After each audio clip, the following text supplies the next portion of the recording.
So he added a lot more real estate. Gotcha. 5,500 miles because they were talking 5,500 deaths associated with September 11th. Turns out it wasn't. There were far fewer than 5,500. There were only like 30, only 3,000, 3,100 deaths. But I liked the course I planned, and I continued on it. Anyway, I ran across the country, 5,500 miles over 11 months. I kayaked down the Allegheny, Ohio, and Mississippi rivers to the Gulf of Mexico, self-contained in an 18-foot kayak. Ooh. I biked to San Diego to Boston in 5 weeks. Man. I brought a sailboat from the Great Lake, across the Great Lakes, through the Erie Canal, down the Hudson River, around New York, into my sailing harbor, New Bedford, Massachusetts. I hiked about a year ago, full pack, about 25 pounds of gear, sleeping bag, the whole 10 yards, from Boston, the train station in Boston, to Woodstock 69 in Bethel Woods, New York. Wow. I hiked it, camped out every night. So what, did you have some prior experience, sailing or kayaking when you were younger, or was it just like All of the above. all of the above? I was a Boy Scout. I had two brothers and friends who loved to go biking, camping. As soon as our parents would let us at 8, 9, 10 years old. As a Boy Scout, I camped out every night that I could, hiked. Then when I was like 15 years old, I worked, 15 to 18, I worked 3 straight summers at a Boy Scout camp as a camp counselor, sleeping outdoors 9 weeks each summer. So I got used to the elements, building confidence, you know what I mean? Building confidence that you can sustain thunderstorms, you can sustain hard work, which it was as a camp counselor. I played high school and college football. I'm in my college football Hall of Fame. So I'm answering your question. How did I prepare? How did I get? I've run 35 full marathons. Good God. 15 Boston marathons. I live near Boston.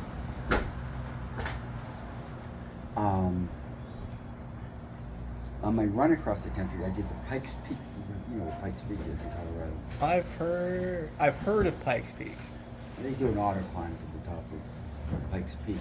But there's a trail, bar trail, that goes from Manitou Springs, Colorado Springs, up to the top, the summit of, but it's 13 miles up and 13 miles down, the bar trail. I did that on a quote-unquote day off when we went across the country. So I consider myself, Rob, an adventure athlete. Gotcha. And again, I'm 81 years old, soon to be. And I retired at 57. And I said, I want to live to 100. People say, Bob, why the fuck do you want to live to 100? Well, if you can still move, as long as you can still move, I would like to live as long as I possibly can. Exactly. Unless something comes up like dementia or something, you can shoot me at any age. But if I'm healthy, physically and mentally, I want to live to 100. Why? It's a milestone, 100. I'm going to be there for my grandchildren's older weddings. And I want to do more adventures, whatever it is. Each year I try to find something new to do. This Gap, Chesapeake Trail has been on my to-do list. Been on that bucket list for a while. Bucket list, yes. I mentioned the kayak trip. Yeah. Allegheny River, Ohio River to go. So as a Boy Scout, you do everything. You swim too? Yes. Swim. I learned to row boats. paddle canoes. I grew up in New Kensington, Pennsylvania. It's on the Allegheny River. And we swam in the river. When you got older, you got a motorboat. You learned to water ski in the river. That sounds super fun. Oh, fantastic. Me and water don't quite get along that well. If it's above 6 feet, I tend to be like, ah. Do you know your strokes? Oh, I can't swim. There's no swimming for me. If I had to fall in the water, because last time I was in Florida, one of my friends gave me a couple swimming lessons. I'm like, if I have to go like 10 feet, I might be able to make it. Any more than that, probably not.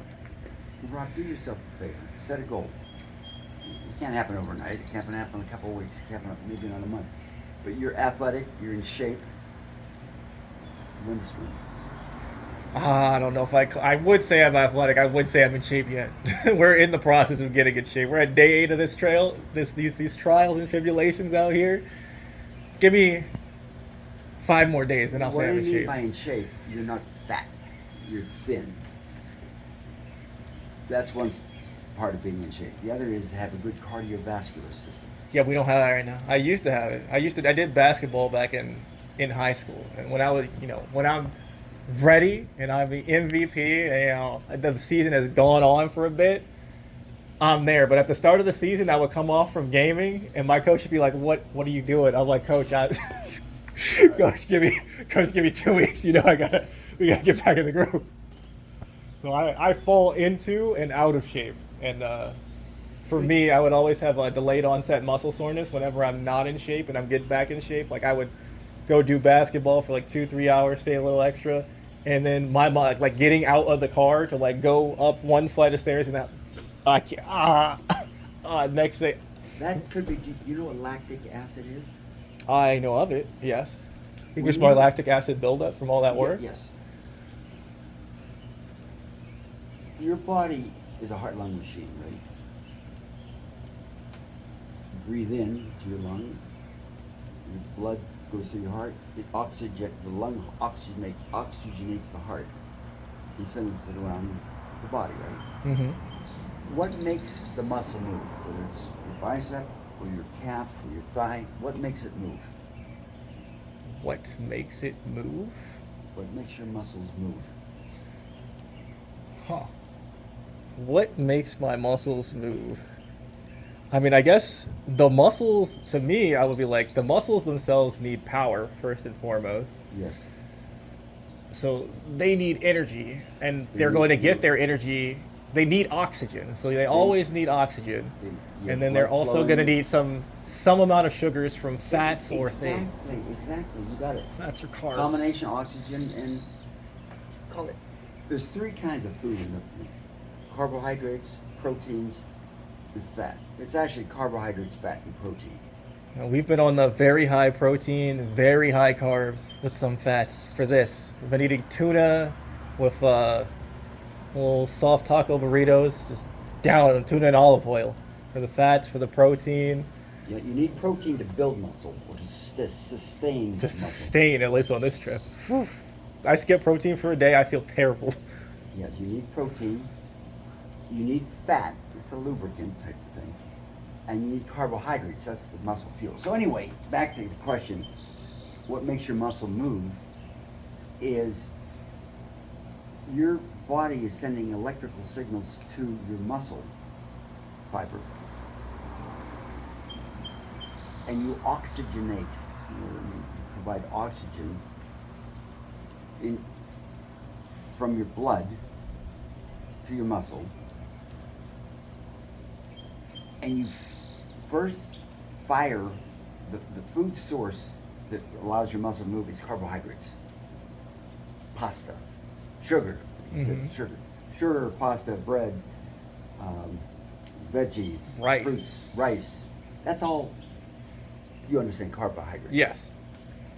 So when you're running marathons or half marathons, or I'm getting to this because you talked about playing basketball, then after basketball you stumble to the car. Oh yeah. But you're- at the start, the delayed onset muscle soreness, or that's what I would at least call it, that soreness, that That's a good- stiffening, sometimes a little bit of cramps. That's a good name for it. So your muscles are feeding off that sugar first to to make the muscle move. That's what makes the muscle, any muscle. They're gonna eat the sugar, and then if there's no sugar, they're gonna eat your fats, right? That's right. That next comes fat. And then if there's no fats, it's gonna eat the muscles that you don't use actively. It's the protein. Your muscle is made out of protein, so it's like cannibalizing your body. Yeah, these arms, they used to be even more noodly than they are now. It used to be doing what? Noodly. They didn't have any muscle on them because I didn't ever nutrition properly enough, and there's like no fat on my body. It's been very little fat, and so if I don't eat like, I think I've eaten probably somewhere between 6,000 calories and 12,000 calories a day for these past 8 days, because I know if I didn't, the muscle that I barely managed to put on my arms would come right off in a heartbeat. Oh, you're training well. I just have to eat. I have to eat. If I stop eating, I've been getting more disciplined about it. About like kind of like every 4 miles, it's like either we break out a can of tuna, we eat a whole thing, and then if I did a tuna, then the next 4 miles I'll have some trail mix, or I'll have some peanut butter on something, and then 4 miles, and I just Combination of protein and carbohydrates. just all day, because if I kind of like, it doesn't hit me until like 2 hours later. I don't know how long it takes for the body to digest and process it, but to get the power and to not feel like we've run out of juice. Yes. I have to keep going and be kind of on top of it. And some of these days I haven't been on top of it, and I've been like, these are bad miles days. And then on days when I am on top of it, I get 70 miles and I'm ecstatic. I understand. Yep. You've analyzed it well and doing what you need to do. So anyway, a byproduct of oxygenating your muscle and allowing your electrical system to fire using oxygen, right? Burn a fire, light a match. It needs oxygen to burn, right? So your muscles need oxygen to burn. A byproduct of that process is lactic acid. There are 2 byproducts of muscle movement: water and lactic acid. Water is sweat. Okay. So the more you exercise your body, the more you'll sweat your calves, your thighs, your whatever you're exercising hard. So water is. The other is lactic acid. It's a chemist could tell you exactly what it is, but it's a buildup in your muscles that has to be flushed away or gradually removed over a period of minutes, hours. And the more strenuous you work that muscle, the faster it builds up, correct? The lactic acid. Yes. Faster it builds up, correct. If you run a marathon, it could last 2 or 3 days. You'll keep lactic acid. That's why you're stiff, you're sore. It'll take 2 to 3 days for that lactic acid to come out. If you've only sprinted 100 yards, you might, there's something called aerobic exercise and anaerobic exercise. I've heard of these terms, yes. Aerobic means with oxygen, meaning you're breathing in as you're exercising. I can understand that, but that would mean, what are we defining as anaerobic exercise? Anaerobic means without oxygen. We all have to breathe. So is it like stretching or just like very, very low? Let me try to explain it. Anaerobic is with oxygen. You're going to run a marathon. Pick a number: 7 minutes per mile, 8 minutes per mile, 10 minutes per mile, aerobically, and you never go into oxygen debt. I see. Okay. But if you try to sprint part of the marathon, or sprint a 100-yard dash, or 220 or 440, whatever, do they still use those terms? 100-yard dash. I got you. Instead of yards, they use meters now. You go into oxygen debt quicker. Person who sprints 100 yards or 100 meters, he can only do that. And when it's over, 10, 15, 20 seconds later, he can't run it anymore. So your body's ability to flush this acid is very important for consistently maintaining high levels of activity. Correct. You want to run aerobically with oxygen.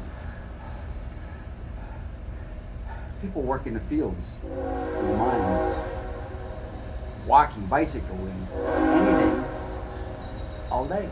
If you stay aerobic, meaning you're exercising hard, but you're breathing, getting sufficient oxygen in the body such that you don't go into oxygen debt. And so something about maintaining those high level activities, whether daily, whether focused because you're trying, or just because it's what you have do throughout the day, makes it so that your body stays in that shape. Correct. And so for me, coming off from just gaming, playing basketball, my body is not used to flushing that acid. It hasn't had to do it for a couple months, and so it's terrible at it. It has to remember how to do it.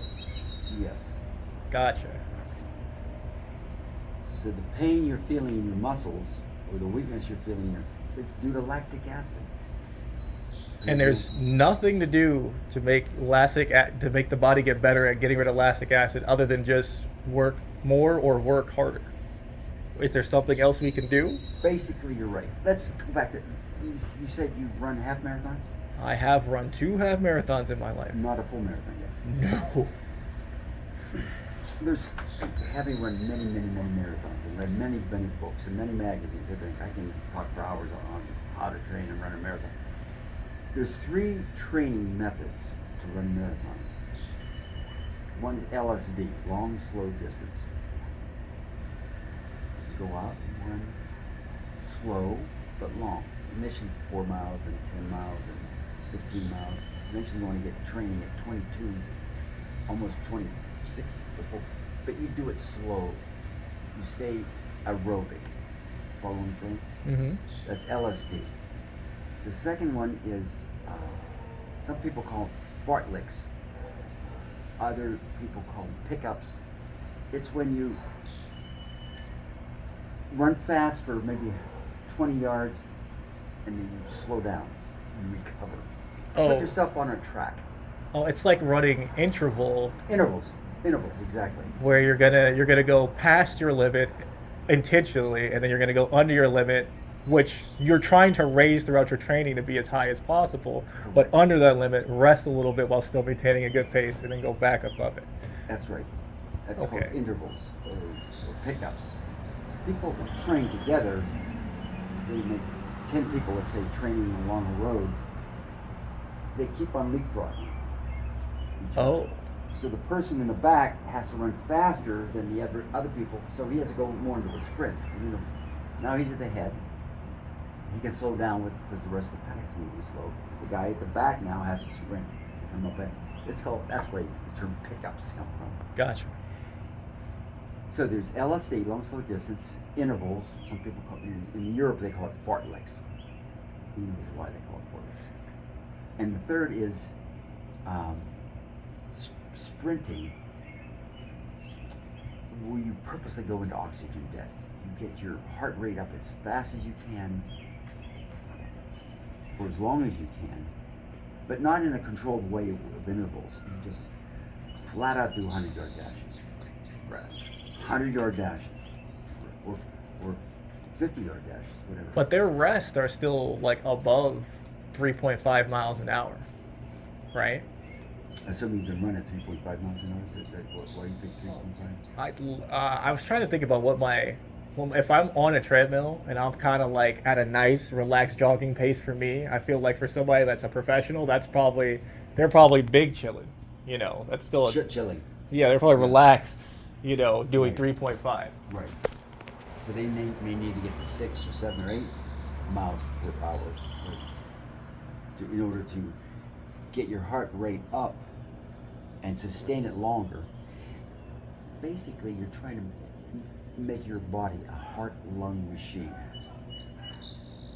That's the simplest way to explain it. Make your body as much of a heart-lung machine. Strong heart, strong lungs, a physique like yours, little fat. For every pound, I used to know the number, for every pound of weight you add on beyond the optimum, it's like a half a mile of capillaries and veins and arteries that your heart has to pump blood through. You follow what I'm saying? I've never had somebody put it like that. See, granted, I'm roughly in shape, but that's fat. In order to sustain that fat, I have capillaries. It's not as capillaries are much smaller than veins and arteries, but There's a lot much work the body has to do to get things where they need to go. exactly to get blood through that. That's why you've heard of the term body mass index. I have. So you want a low body mass index, minimal fat. The goal is to get your whole body to be a heart-lung machine for running a sustaining performance, whether it's basketball or marathoning or bicycling at a good speed. Like we're bicycling casually, but if you were Lance Armstrong, you know who Lance Armstrong is, right? I hear people yell on your left a lot whenever I'm biking, and I see them zooming, and I'm like, zooming past you. They're more of a heart-lung machine than you are, but they train that way. oh, absolutely. I haven't trained pretty much at all, so. Right. So, if you have a heart-lung machine and you condition your body to be more and more and more of a heart-lung machine, you'll lose fat. You'll lose the extra weight. You'll lose the capillaries that your heart has to pump blood through. You become more efficient at being a heart-lung machine. I know I'm being simplistic. No, it's just interesting because I think about it. I used to be at the very, very bottom threshold of weight for somebody at 6'4", who is 6'4". You're 6'4"? Yes. Wow. I'm 6'1". Yeah, you're 6'4". I didn't realize just standing next to you before. I'm going to plug in. Okay. I used to weigh 143 pounds. 143 when I was like last couple years of high school, and I rested at 146 for a lot of years, maybe all the way up until I was like 26. And the doctor was like, you could be here, but you should gain about 5 pounds.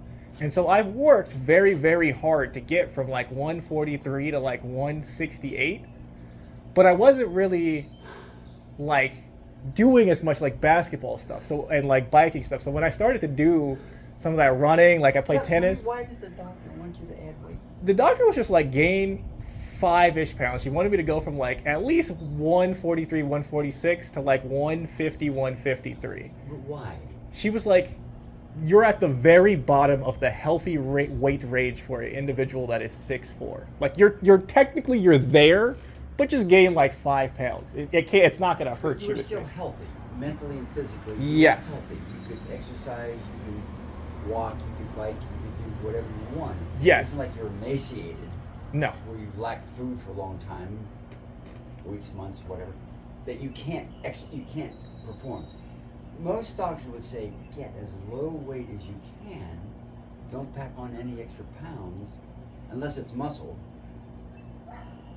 Don't pack on fat. I haven't packed out fat. I've been packing on majority muscle. Like I've done. That's good. Like clean bulking, like all the way up to like 168. And that's where my arms have come from. Like I have them now. I can lift things I've never lifted before. Like I don't have to. I don't know. When you don't have upper body strength, but you do have to like move a lot of stuff around, you kind of have to be a little cheeky and a little creative about it, about your angles, about your geometry, about the tools you bring. That's right. That's right. And so now I come from that, and now I have some muscles where I can finally just be like, all right, we can just, if I need to, I can just lift it. Did you ever do any weight training? Dumbbells, barbells? I have 10, 25, and 35 pound dumbbells at home, but I also have my resistance bands, which I wanted to bring with me on this trip, but I left them. Because I wanted to do, after my biking days, I wanted to do a little bit of resistance band training and like progressions, doing like dips to like pull-ups while I was camping in the forest, because at least from what I was told is if you want to do upper body workouts at the same time that you do aerobic exercises, right, you have to do the upper body workouts after. You can't do it before, because the way after minutes afterwards or long weeks afterwards. It just has to be like in terms of days. Like if you're going to go out like we do in the morning, I go out like 8 a.m. and we bike for like 6-7 hours. I would never do the workout before I bike. I would do the workout after, because the way the body interprets like how to distribute the proteins in the muscles. Really? It would be better. You'll get more gains for your arms if you do your workout before bed. Yeah. after your aerobic training. Yes. That's interesting. I'm big in, I like resistance training, like you're saying that. But you can get resistance training any way you want. You don't need bands. Oh yeah. Time under tension. Time under tension, the negative. Yeah. Yes. Whether it's pull-ups or sit-ups or chin. So you can do time under tension. You don't need your bands.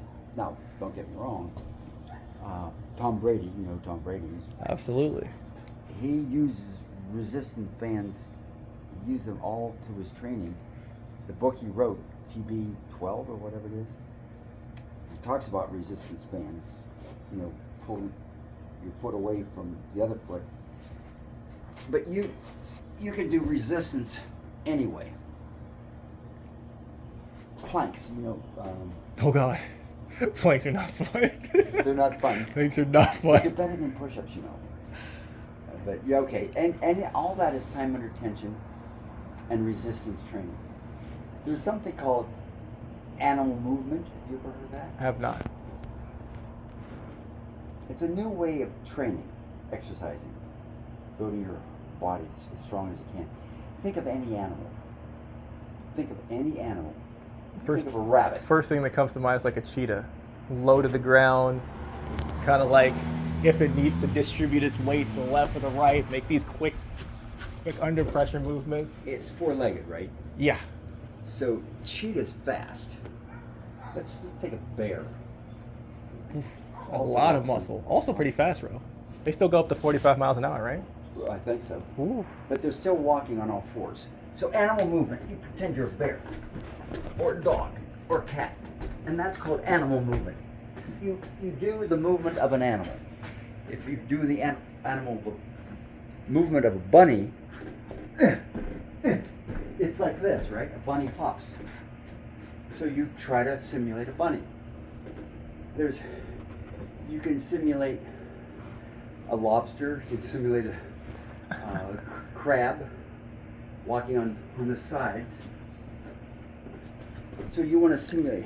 You get on the internet and look up animal training. I mean, all those unorthodox movements are really going to train like your ankles and a bunch of other muscles that you all wouldn't have much time under tension on. Exactly. Much better than weight training, which is barbells and dumbbells. Barbells and dumbbells, and I used to do a lot of weight training when I was young. Military presses, pull-ups, shrugs, you know.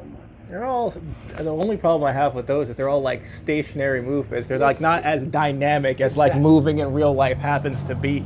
You hit the word, dynamic in real life. You want to exercise to get what your real life wants you to do. Get out of bed without pain. To lift, you know, a lot of people your age, even my age, if they get on the floor, they can't pick themselves up. They have to call a friend. Oh, I'm on the floor. My muscles are so weak. I can't get out of, lift myself up on the floor.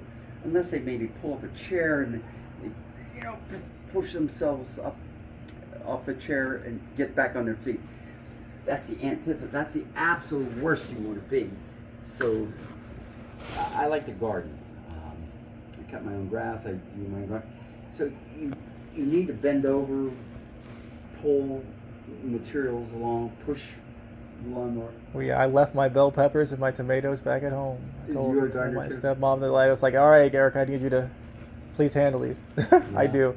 I have a little basil at home too. I had tried to get my spices, a little basil, a little thyme, and this is oregano and it's not. What's coriander? But like not the seeds. It's coriander is the seed of it. It's got two names. Turmeric? Turmeric? Not turmeric.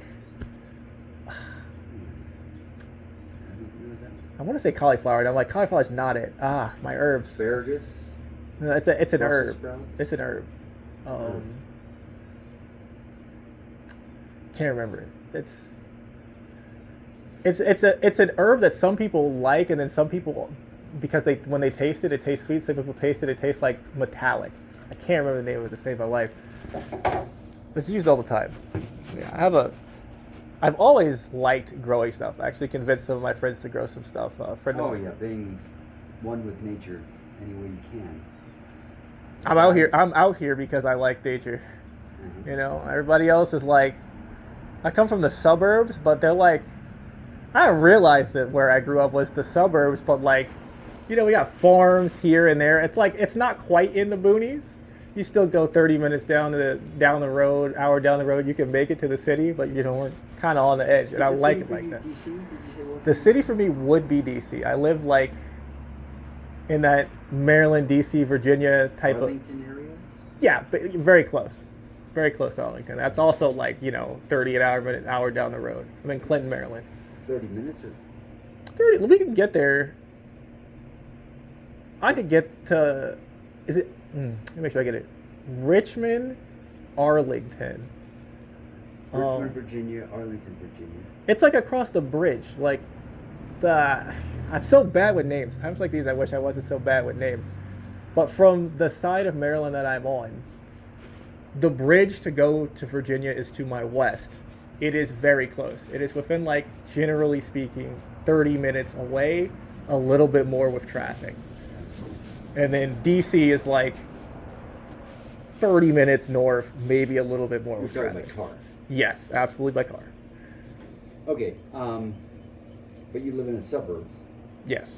so you have a country setting. You can at least grow some plants, grow some.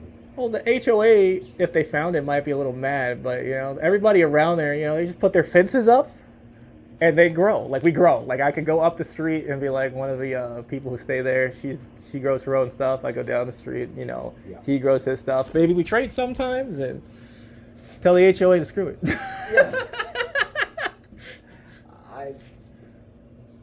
I've always lived in a private home away from homeowners associations because I don't want to be anybody to tell me you can't paint your house blue. It's got to be red because everybody else is red. You can't water your lawn on Tuesday because or whatever. Can't plant your garden. I think it's one of the biggest, saddest things that somehow in America, where we used to be so innovative, and you see it coming up the Theodore Town Path where you have the lock tenders, they tended the locks, they listened to the horns, and then they had their gardens that they grew year round. Even the kids helped grow the food that they ate every day, and all of that lawn had a purpose. And now we go look at the like middle class American, and they just are like, oh yes, this grass that I spend all this time maintaining, we could do so much more with it. Yeah. Yeah.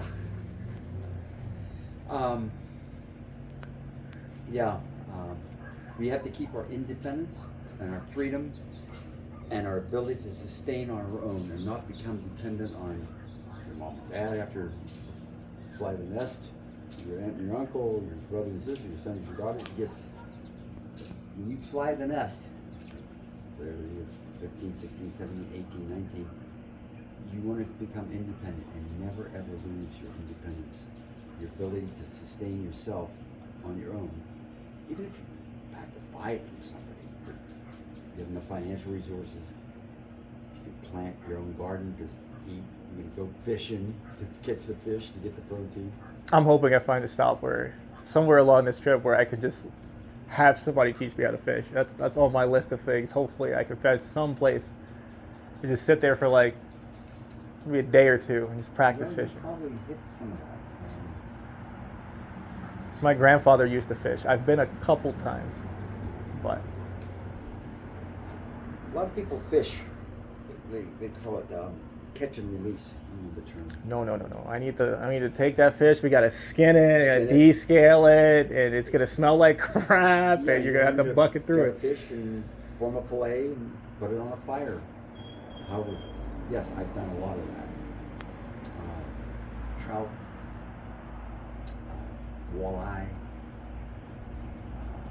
bass. You name the fish, I fished it. Anywho, so what were we talking about? We live in the homeowner association, bubble back up. We're talking about independence. Anyway, we were talking about animal movement. So you want to simulate think of any animal in the water, learn to swim. There's dolphins. I'm like, there's no way I'm ever coming back up if I'm doing this. We're just going down, down, down. So there's 4 basic strokes I used to teach swimming at Boy Scout camp. There's a crawl. You're crawling, and you're moving your legs from the hips, and you're using your curling your feet out, so they're like little paddles. Curl your feet out, because the crawl, it's my legs have never been coordinated enough to do whatever I'm supposed to be doing with the crawl. I feel like my arms they'll make it happen, but my legs, whatever's happening behind me, is just not been sufficient. You have to condition your muscles and your coordination to get everything right. And crawl requires the most energy and oxygen. Of all, I'm going to go through 4 strokes. The easiest strokes are what they call the rest strokes. Backstroke, lay on your back, inhale as much oxygen you can to fill up your lungs to keep you floating. Yeah, use your lungs as your personal flotation device as much as possible. Exactly. So when you take the short breath, and that way, you take the deep breath, you'll float. When you let it all out, you'll sink. We're trying to keep them at least, 50% inflated at all times. Exactly. So you learn that to do it. You get better and better and better and better. So that's backstroke is your easiest rest stroke. There's two ways to do a backstroke. The elementary backstroke, your legs are doing the frog kick. Up, out, together. Up, out, together. That's a frog. And your arms are doing the same thing. Up, out, together. So you're on your back and you're moving through the water like that. Well, that feels like a frog. Yes. Am I crazy in thinking that? No, that's called the frog kick. Your legs are operating like a frog's legs. And I'm on my back. My back in the water feels like such a... The only reason I don't know how to swim, in my opinion, is because my grandmother tried to get me to learn how to swim when I was really young. I was either 2 or 3, and I will never forget when that instructor dunked me in the water. And I was like, we were close to the edge, but my head went under, and it came back up, and I went under, and it came back up, and I had no trust. there was no trust after that. I was like, get me out of here. Yeah. You unfortunately were done a wrong deal. The best way to teach someone to swim is just stand up in the water, and little kids or adults like you, just flash your hands around, move your legs, but you're above the water. You're breathing naturally, but you're in the water. The next thing is to learn to float. Head back, chin up, mouth out of the water, still standing. You learn to stay in that position, because that's really when you float or doing the backstroke. You need to keep your chin up, your mouth high, so you don't swallow water. Your nose high, so you don't inhale water. And after you do that for an hour or 2, or a day or 2 or 3 days, whatever, to get used to it, then you throw your arms back, and that brings your shoulders up. Your feet are still on the ground, and you understand what I'm saying? You're getting used to The movement of being in the water, laying on your back with your arms out, and once you get and keep enough air in your lungs to float, then you lift your one leg up, maybe then the other leg up to get used to it, and then eventually both legs up. But you're close to the wall. And so that's the progression. That's the progression. So you build up confidence that you can learn to balance yourself, sustain yourself with air, and float. They call it a dead man's float. Have you heard that term? I've not heard that term. If you fall off an ocean liner or get stuck in the middle of the river, falling off a little boat. You want to go into a dead man's float. That means you're not really dead. You sustain life, but you just throw your arms back, let your feet dangle in the water, but keep your chin out of the water and keep air in your lungs. And you can sustain yourself that way for hours until someone comes to rescue you.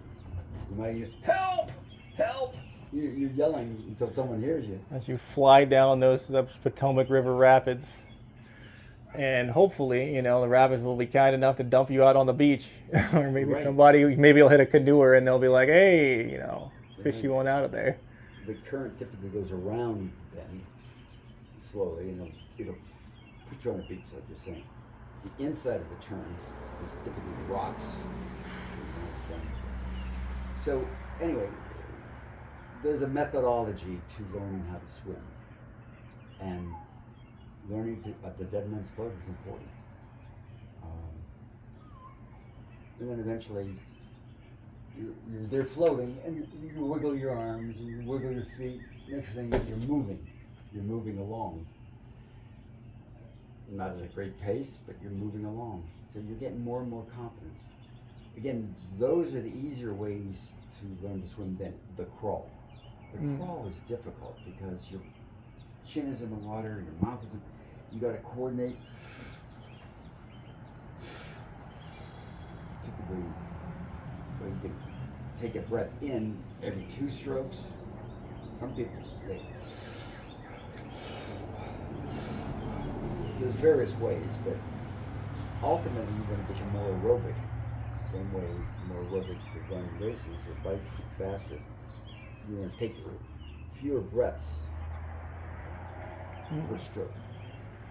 Anyway, there's something called a side stroke. That's another breaststroke. I so rarely ever see anybody use the side stroke. I think I've seen some people like use the side stroke on the beach to like wade out to like get somebody that might be in a like undercurrent because they're going like across. They're doing that thing where you go across the current. I guess the only time I might have ever seen somebody use that stroke.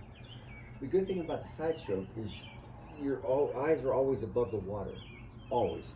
Whereas a crawl stroke, you're down, eyes are in. So if you're trying to rescue someone who's flailing out there somewhere, 100 yards, 20 yards away, 100 yards away, you have to keep an eye on them. And the side stroke is the best way to keep an eye on them. A backstroke, you're looking up at the sky. A crawl, you're looking down at the water. Something called a breaststroke is another, but it's not as easy as a side stroke. Side stroke is considered a breaststroke. A breaststroke is aerobic, anaerobic. Gotcha. You can perform the side stroke for hours upon hours at a time. Assuming you're in still water, you're not in a current. Anyway, why did we get into swimming? Well, since you've been all around the U.S., I actually have a question. So I read that on this trail, occasionally, especially during times like these, because it's black bear mating season, that the black bear is. I don't know if there's been any sightings, but they have been black bears here on the Gap Trail, and so that's been a thing that's kept me from camping on the Gap. It's because I don't know the principles behind, you know, food safety, food storage, and those things. Do they matter? Yes, it matters, but it's far more of a fear problem than it really is. First of all, a bear doesn't want to be near you, just like you don't want to be near a bear. They think of you as bigger, taller, that will fight them. So they want to stay away from you as much as you want to stay away from them. But they also might want my peanut butter. There you go. Now, food. They'll come after your food stores, whether it's bread, peanut butter, jelly, whatever. So you want to hang it on from a tree higher than the bear can reach, or even sniff. Very few people need to do that.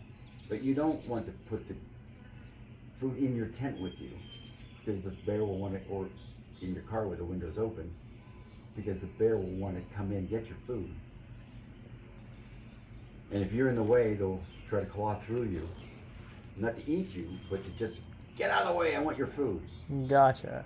So you So- want your food away from you as much as possible. I've seen it was like 200 feet. They say keep something about you want to be. I'm probably gonna get my orientation wrong, but you want to be upwind of your food, Yes.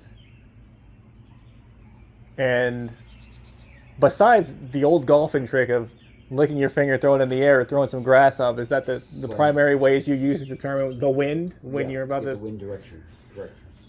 Okay, But on this trail, I've seen many deer I've crossing. seen a lot of deer. Have you seen it too? Yes. So deer are afraid of you more than you're afraid of deer. Right? They see you, they want to run the other way. Sometimes you're startled, but when you pass, then they'll walk away. A bear, I haven't seen any bears, but I've seen bears in camping. And on my run across the country, I saw many bears, black bears, brown bears. Again, they don't want to get anywhere near you as much as you don't want to get near them, unless you're a mama bear. You know that old saying. Don't get between a mama bear and her cub. I've heard that term. Mm-hmm. Because they think you're a threat to the cub. So if mama bear's there and the trail's there and the cub's there, you stop. Oh, you stop. You wait until the cub crosses the road or the mama bear crosses the road, but you don't get in between. Oh, okay. Because you get in between, they think you're a menace. And you're not outrun the bear. I think they go 45 miles an hour. You know the old story. Two guys Tom and Harry are camping in a tent. And unfortunately they have some food close by or food in the tent. And a bear comes sniffing along. And Harry says, "Oh, there's a bear up there. Get your shoes on. Get your running shoes on. Wake up from your sleep." I can't exactly remember, but say Harry and Tom. Harry says, "Oh, you can't outrun the bear." Tom says, "I don't have to outrun the bear. I just have to outrun you." I do remember this one. So, no, bear shouldn't be a problem for you. And you've never carried any bear spray, nothing like that? Just put the food somewhere else, pitch the tent? Does it matter if you have a covering on your tent or if it's just like an insect netting? Should the bear, do you think it would be better for the bear not to be able to see you, or is it, I mean, I guess it's nighttime anyway. He might not be able to see you through the darkness either way. Even if they do see you, they'll see you're human. You're a threat to them. As long as you don't have any food in the tent with you, they'll walk away. Even if they see you. A sleeping human just on the ground but no food, they're like, I don't want it. Yeah, there's easier prey. They don't want to fight you. Because remember, bears don't eat many humans. They eat many rabbits and squirrels. Bears eat rabbits? Yeah, they eat a lot of veggies, greens. To me, I think it would be comical if I've ever seen a bear catch a rabbit. I'm like, I guess they are fast, but that sounds hilarious. Yeah, I might have stretched a little bit. But they, okay, a bear will eat a deer. Bear can sneak up on a deer, upwind, downwind type of thing, and then attack the deer. So, if they want to attack you, I've camped everywhere, I've hiked everywhere, ran across the country. When I was running across the country, I was in the Rockies, and a policeman came by. It was like late at night, 8 or 9 o'clock. It was dark. Mm-hmm. He saw me. I'm carrying a flag. I'm wearing red, white, and blue, patriotic. On a lonely road in the mountains. He says, "What the hell are you doing out here at this time of day?" I said, "I'm completing my 13-mile run. I do 13 miles in the morning, 13 in the afternoon, late afternoon." I explained what I was doing, running across the night. He said, "Don't you know there's wildlife out, fox and deer, wolves and bears and everything else. Do you have a gun?" I said, "No, I don't have a gun." He said, "Do you have any spray, repellent spray?" I said, "No, I don't have any." He said, "You should." He handed me his super police quality spray. It's better than you can buy in any athletic outdoor store. He said, "Here, carry this." I carried it for the next 5-6 days. It was a pain to carry that extra weight. Mm. I said, screw it, threw it away. I gave it away, whatever. I didn't feel I needed, even a wolf, a fox, anything that you would think that would want to attack you, ain't gonna attack you.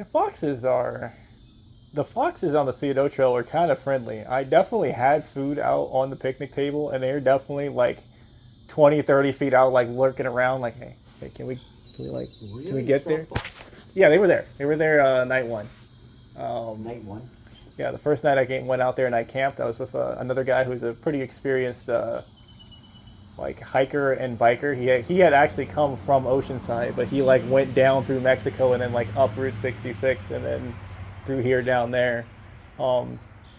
Spotted like 2 foxes kind of like meandering about on the edge of our campsite because I had like pizza and a bunch of stuff just like sitting out there because I was trying to find my tent, and my tent was at the bottom of the bag at the time.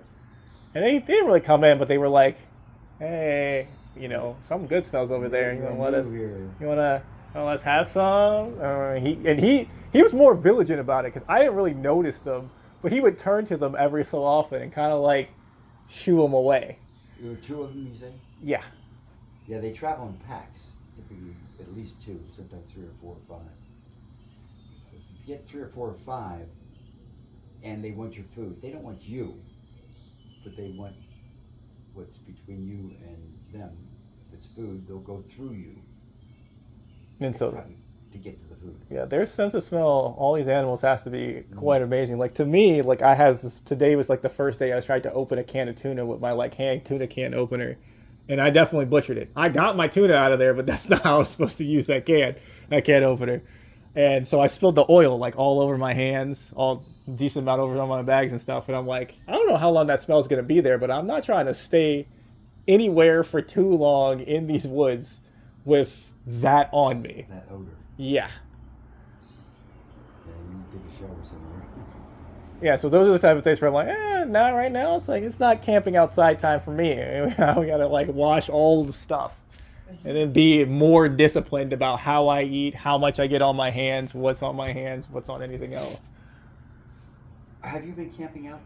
I've camped out 4 of 8 days so far. 4? Today is 8, but What, did you stay at bed and breakfast, hiker?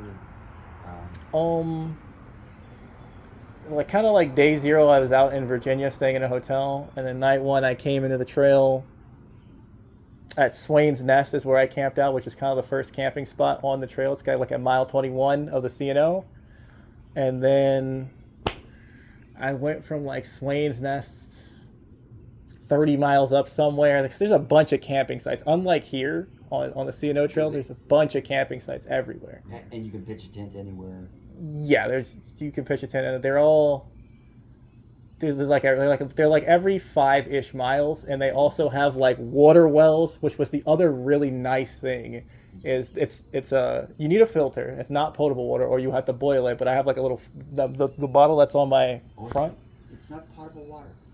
Most of it is not potable water. You will find a couple potable water like this. It'll say I have a sign on it that says this water has been cleansed, but they are few and far between. Most of it's non-potable water, but I have like. First I've heard that. One of those bottles that filters it, and so I was just in paradise because I didn't really have to worry about water once I got there. The first night, the first 21 miles from like DC to Swain's Lock does not have those wells, and so I was literally just dipping my bottle in some water on the ground and filtering it out because I needed. It was very hot that day, like 8 days ago. Are you saying 21 miles to get any kind of water that you can filter or potable water? It was just 21 miles to the first campsite, to the first like place where there was water like run by like the park association. Like you could have probably Which was drinkable. Yeah.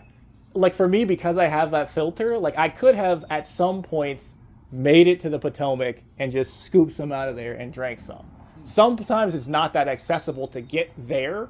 So it kind of depends on like your stent. If you have, I can't really like go down those like this no grip here. So like I can't just hop down in the tree line sometimes and be able to make it back up some of those places. But sometimes you can get down there. Sometimes there's at least at one point, there's like a really nice place where you could just take a shower, take a bath. It's kind of like an inlet. But it just depends. But those wells were amazing for me because I didn't have to worry about my water storage. Back then, I only had 3 bottles, and so I get here on hot days. I've definitely had to like knock on somebody's door like the first time I was here. Yeah, I hopped off the trail. I blew through like 2 liters. And I was like, can I just get a refill? She had a nice dog. The dog was like, I actually think knocking on people's doors when they have dogs has been the best thing because the dog is like, gives people the confidence to come look and see who in the world is here on Sunday at 5 p.m. And it's just a poor guy with a helmet with 2 bottles. I'm like, please save me, save me from the. And so everybody has been nice whose door I've had to knock on for some water. It was only that one time and another time when I was in the middle of civilization, there was no stores, and I just found a guy who just had a nice sprinkler system. And I was like, can I get a refill? But I've been keeping more and more bottles. Like now I have almost 5 liters of water storage as opposed to like 2. 5 liters on your bike? There's like 2 liters on my bike and then like a 1.5 and a little extra thing in one of my bags because I've just needed more water. Like if there's one thing I've learned is for me, I see some of these bikers who are longtime bikers with like no food and 2 bottles of water and they're doing 100 miles. And I'm like, you guys' body is really efficient. I'm like a sports car. I need 12,000 calories and a lot of water to go anywhere at all. I don't know how you guys just, Do you sweat a lot? No, I don't. But during some of these days, these humid days, these 90, 85 degree days, I do sweat some, but I don't sweat a lot. No. I sweat a lot. You're undoubtedly drinking far more water than I am. See there's 3 bottles. 2 there. And this I will call those tiny bottles, but yes, I see the them. small bottles, right? I've never needed any more on any of my rides. But I'm only riding 30 miles a day average. I mean, I would say my average, my personal best when I started this trip was only 7 miles a day. So I did 35-ish miles day one, then like 27, 25, 30, 30, 70. What, you did 70? 70? Yeah, I did. Training ride. That was the ride into Cumberland. You did 70 miles on this trip? Yeah, it was day 6. Day 6 is when I arrived in the Cumberland. I had just gotten a personal best the day before. So really day 6 was supposed to be a light day for me. I did like 34 miles on day 5, but it was before Paw Paw Tunnel. I thought Paw Paw on the map would have been a town because it's like 30 miles away from like, there's a town that starts with H. It's like Hagerstown or something. And it's through the mountains. There's no reception this whole 30 miles.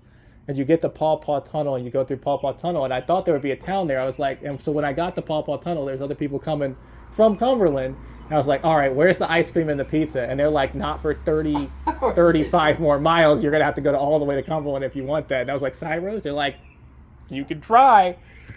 And so I get to the other side of that tunnel and I'm at my personal best. I'm at like 42 miles. And it's like, well, 30 more miles to go. Lock in.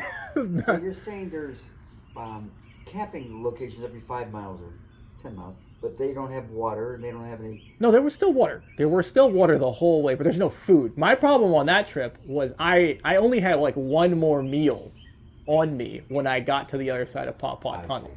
And what are you carrying for food? Tins of tuna? At that time, I had I had some like 4 or so, 5 or so of these like $10 dried food things with like 40 grams of protein. They're like, it might be like an egg, bacon, breakfast blend, or it might be like spaghetti and meatballs or like mashed potatoes and whatever. So you hydrate them and then cook them? Yes, I have a burner. The burner has not seen any use on this trail because I bought tuna this time because it's been cheaper and either equally or more effective having tuna and vegetable oil than them. So I haven't used my burner on this stretch. Okay. But yeah, back then I was just burnt. Like every time I went like 10 miles, I would light up something and eat and rehydrate and then do another 10 miles. And at 5 miles, I would break. I would eat. And so I only had one more packet. And I know that just that food gives me enough energy to do about 10 miles. But I have a 30 miles to do. So that's why I was like, it's not that I'm going to run out of water. It's that I'm going to be a little the energy's going to run out. And so I just made it work. not carrying much protein. I'm carrying bread. I was carrying peanut butter and jelly, but I wasn't using it. I left it behind with other people. I didn't want to carry it up over the vine, the summit. So I wanted to shed weight. I gave away my peanut butter and jelly. I can exist on water and bread for days. I couldn't go anywhere. Oh, fruit. Fruit? Bananas, apples, tangerines, oranges. I think I had tangerines and clementines, which I went through. You know how they have some places, like Shoppers or an Aldi's, or like will have those like 20 little like oranges, seedless. I would buy those for like $2, and I had them with me. The next store I went to, somewhere down there had them, but they were like $6 for like the same time. I was like, I ain't paying 3 times for that, so I didn't go buy any fruit. I just bought some trail mix, which has been nice. Grocery stores or convenience stores on near the trail? No, when I was on the C&O, finding a grocery store was right impossible. So you had to ride off the trail quite a ways. You will have to ride off the trail quite a ways, yes, if you want a grocery store on the C&O. That was probably my biggest thing that if I could go back and do anything, it was I would have my cans of tuna at the start, because I thought I would be able to just go somewhere and get them. And no, I had to pay premium dollar to have some usable food. So when I hit Cumberland, there's a lot of shopping there. Oh yeah, you can stock up in Cumberland. Absolutely. Stock up there with tuna and absolutely. Because that's where I got all my stuff. Bars or whatever. Anything you need. Cumberland has. Yeah. The body can go without food for 3 days, even if you're exercising. But water. My pace is gonna suck. Like I might live and it might suffer, but like the difference we have it. My uncle and my aunt are like they're like bikers. My aunt used to do a bunch of like biking and stuff, and so I had talked to her the other day. I was like, why didn't you tell me? Because she's tiny and she has like no fat, like I have no fat. How much food I was going to have to eat? She's like, yeah, I usually eat a lot. I was like, that's not a sufficient statement. like I have to eat a lot. I have to eat probably 4, if not 5 times my calories to like exist for just like 30 miles. And I need to get up to like 100 miles a day. So you must have a high metabolism. I do. I process food quickly. Like if I and eat, your metabolism is high, so you burn through the food, whether you eat just even walking or sitting or sleeping. I would always say, people used to always say I have a high metabolism, because to me, like I can't drink alcohol. Like the last time some of my friends gave me some alcohol when I was in Vegas, it goes through me so fast. Like I had maybe like this much of like a blueberry daiquiri, and in like 20 minutes to like 40 minutes, it's in your head. No, I already threw it up in the bathroom. Really? Yeah, it was like dizzy and like you're getting drunk. I made it to the bathroom without falling, but yeah, I was definitely like. So it's just liquids in particular go through me super fast. And post-COVID, it's not even just liquids. It's like if I get a single whiff of like a cigarette, it like hits me really fast, and it's just. It didn't used to be like quite the way it is now. Did you get COVID? Did you have it? I did get COVID.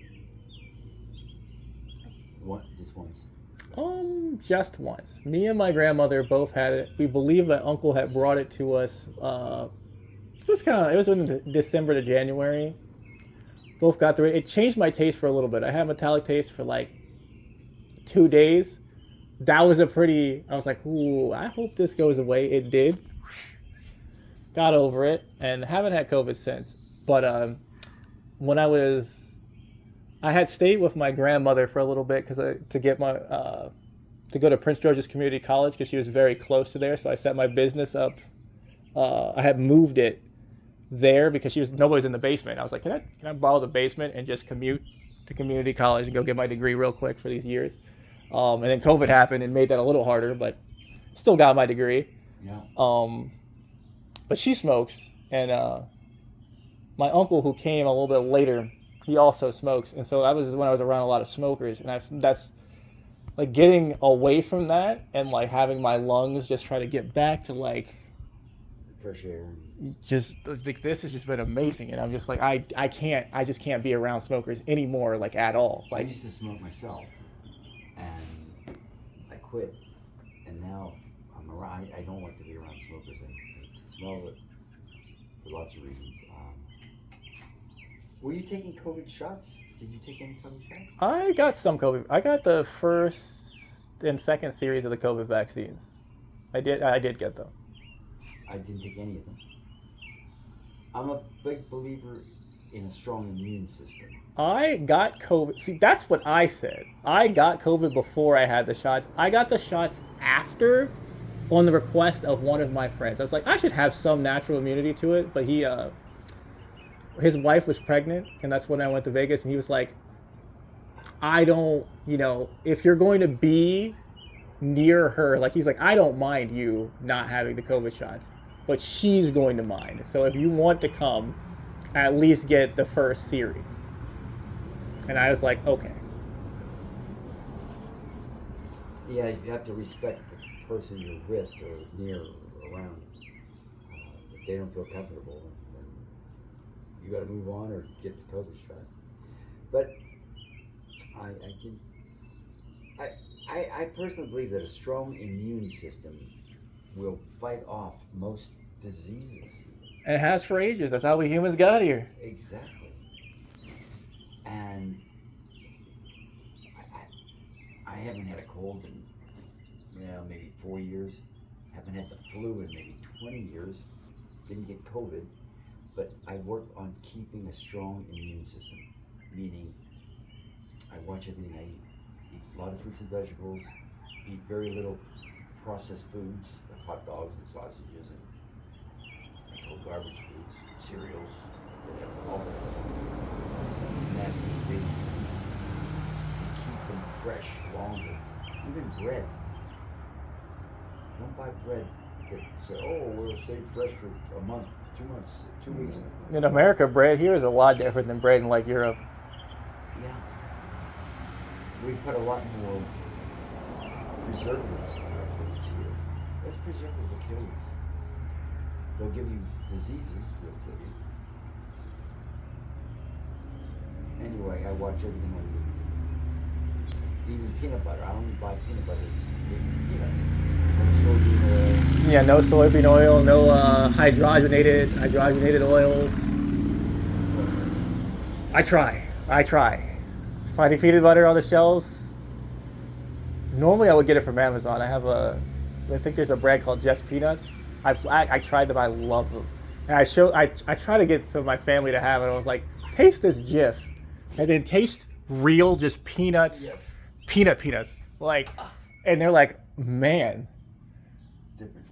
it's so different. And I was like, I personally didn't realize how different it was until I tasted one after the other. I was like, oh my. This Jif I could never go back to. And I'm like, thankfully I can't. But my family members were the other way around. They're like, I don't know if I can handle real peanut butter. Do you have access to Teddy, T-E-D-Y, maybe 2 Ds, Teddy peanut butter? I have not heard of this brand before. It might be local to our stores, but it's only peanuts, nothing else. I picked up, I got one big thing of peanut butter I picked up over here down in Cumberland. Let's see if it's a Teddy's real quick. Oh. It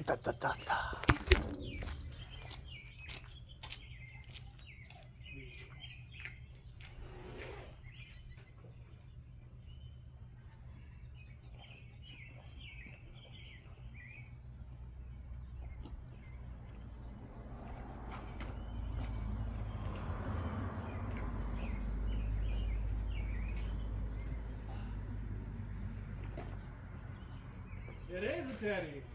It is Teddy's. It is a Teddy's. Look at the ingredients, only peanut butter. Yeah, I was looking in there because all the other ones, they were all hydrogenated oils.